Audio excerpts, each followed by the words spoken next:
Hey guys, what's going on? This is Isaiah Brydie with Urban Legal coming at you with another video.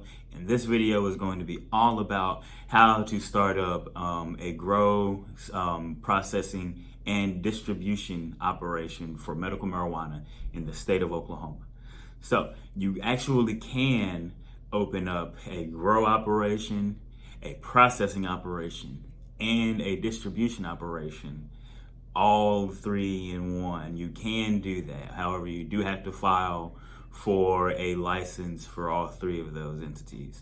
So in Oklahoma, the license for a grow, processing, and distribution operation is $2,500. So what do you need when you actually apply for the license itself? Well, at first, everyone who applies for the license needs to be at least 25 years of age, and they need to be an Oklahoma resident. Now, you can open up these operations underneath a business entity. So, for example, if you want to start an LLC and then have the LLC itself apply for all of these licenses, you can do that. The LLC itself actually has to be a Oklahoma LLC, and it needs to be owned, and you need to be able to prove that ownership of that LLC, at least 75% of that ownership stake is in a Oklahoma resident. So if you have three people who own an LLC, or three people who are members of an LLC, and one of those members is, let's say, a Texas resident, but the other two members are Oklahoma residents, you've met that requirement. Another thing that you need to do is you need to make sure that you're able to pass a background check in order to have those licenses. So personally, you having to pass a background check, or if it's a business organization, the members of the biggest business organization being able to pass a background check. And also too, you need to make sure that you have to show the address of the actual operation where the grow op will be, or where the distribution center will be in itself. You need to show that is more than 1,000 feet away from a school.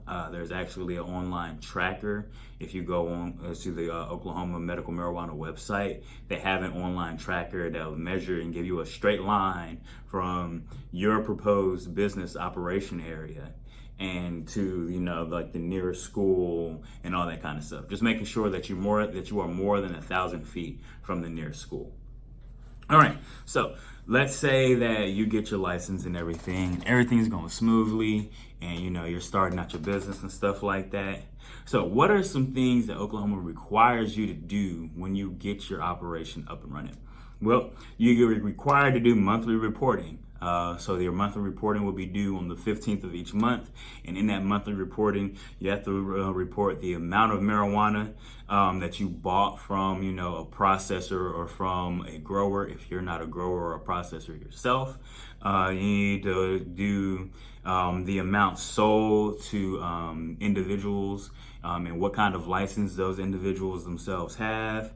You need to schedule out the amount of marijuana waste that you have and all of those kind of things. And there's a whole list of the statutory requirements that you're required to report on. So you just go through the list and just make sure you report on those every month. And you also make sure that you have records of that reporting at your places of business. The state of Oklahoma can come in and actually audit those records at your business location. So they could pop up at 123 Main Street, where your distribution center is, and they could pop up on you and ask to inspect your records. That's completely within the statute. And there are penalties for not following all of these statutory requirements too. And the penalties can be substantial. I think the lowest one I saw was $5,000.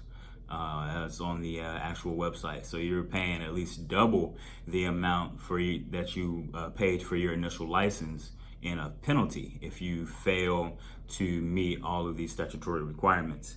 Additionally, you're required to follow certain food, health, and safety laws as well, because the marijuana would be a substance that you are ingesting.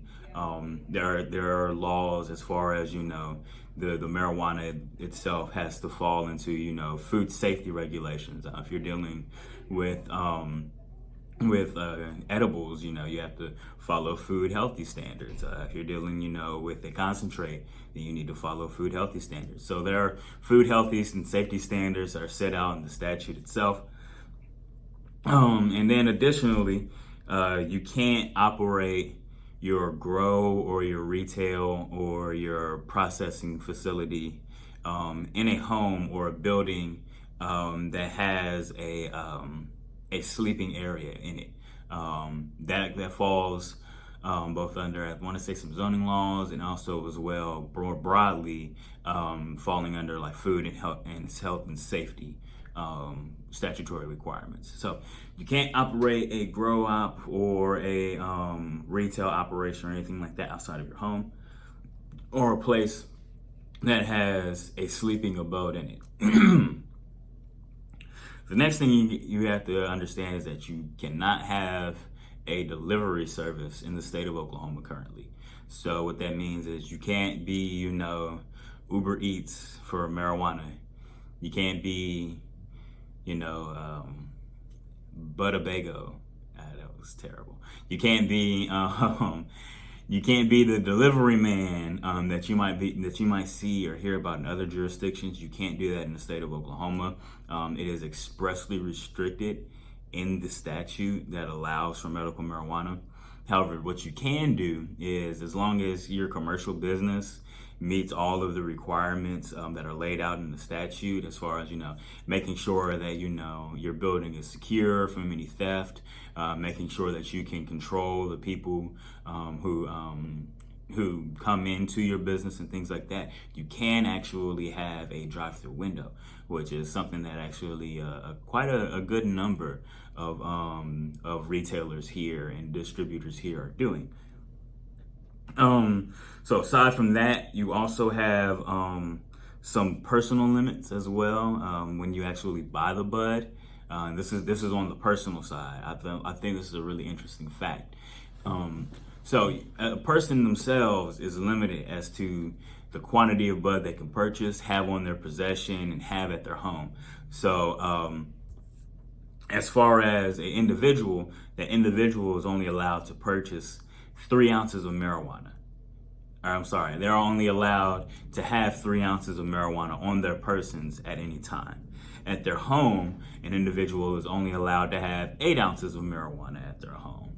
A person is only allowed to buy either 6 mature plants or that's a very important fact, that and or 6 seedlings. So you can buy either 6 mature plants and 6 seedlings, or you can buy 6 mature plants or 6 seedlings. I hope I expressed that adequately enough to get the point across. So, and also too, you're only allowed to have 1 ounce of any kinds of concentrate or 72 ounces of any edibles. So you run into an interesting dichotomy here, where while you're only allowed to have 8 ounces of actual bud at your house, you're allowed to have potentially 12 plants. Well, that's an interesting thing because you can't control the amount of bud that actually grows on a plant. You may run into an instance where you have 13 or 15 ounces of bud on a plant, which is obviously in violation of the 8 ounce bud restriction that you're allowed to have at your home. It's an interesting thing. I don't know of any instances where people have been investigated or anything like that on that matter, but I just thought it was a really, really interesting thing. Another aside is if you are a medical professional and you're a person, let's say you're a in-home hospice care person, you care for people who have debilitating illnesses at the home, you actually can file for what's called a caregiver's license, where if the person that you are caring for has a valid medical marijuana license themselves, you can actually apply for a license to purchase the marijuana for them and to actually administer the marijuana to that individual as their caregiver. It's a really interesting thing, you know, as far as giving even better services and care to those that are in your employ. So yeah, it's really interesting stuff. The law is a really interesting one. You know, it's only been around for about a year or so as the making of this video.